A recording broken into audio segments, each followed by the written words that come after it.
Some Oregon lawmakers were in Portland recently to tour the federal ICE facility in South Portland. Fox 12's Spencer Shaw spoke with them today about the tour. So, Spencer, what was their goal, and did they get what they were looking for?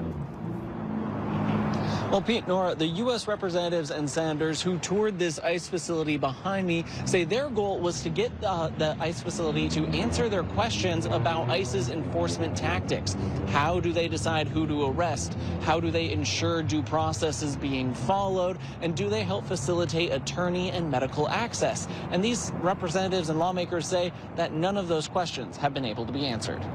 I will tell you that I am not at all satisfied with the answers and the evasion that we got. Over and over again, when we were trying to get concrete answers about attorney access, masking policies, details about specific cases, we were told by the ICE officials here, not far from here, that this was federal policy. This wasn't their beat. They kept blaming it. Oh, that's above my pay grade. That goes back to the White House. Who in the White House?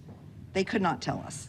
Even after a disappointing visit to the ICE facility in South Portland, a group of Oregon's Democratic lawmakers took their questions to our nation's capital, and still no answers. We have been lobbying for a phone call with the head of ICE. We've been making request after request, and we keep hearing, we're looking into it. 2 U.S. senators cannot get a conversation with the head of ICE about actions that are taking place. Even without answers, they say they are taking action. Senator Wyden has introduced a bill to the Senate that would limit the use of face masks by federal officers.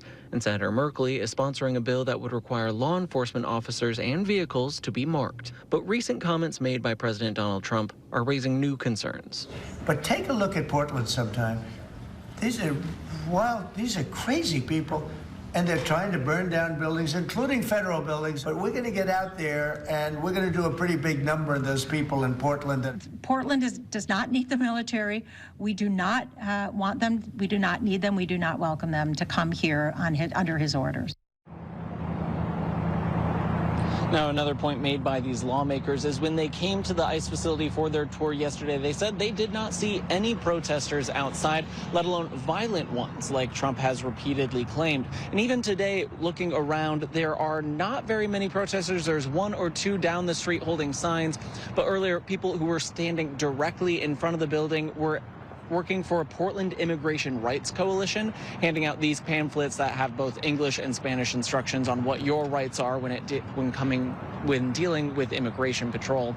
We reached out to ICE ourselves to see if they could answer our questions, and we have not heard back. Reporting live in South Portland, Spencer Shaw, Fox 12 Oregon. Okay, Spencer, thank you. The Fox 12 Investigates team has been following ICE's own data since back in early July before the city issued a land use violation. They found at least 25 instances where people were held for longer than 12 hours, and even one case where a person was held for 47 days.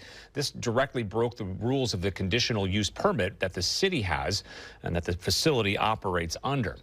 In response to the land use violation, the Department of Homeland Security claimed that ICE has since taken action to ensure that no one would be held for more than 12 hours going forward, partially due to increased staffing. Our team has continued to analyze the numbers and has found that there has not been any new cases of detainees held over the maximum time limit since back in May.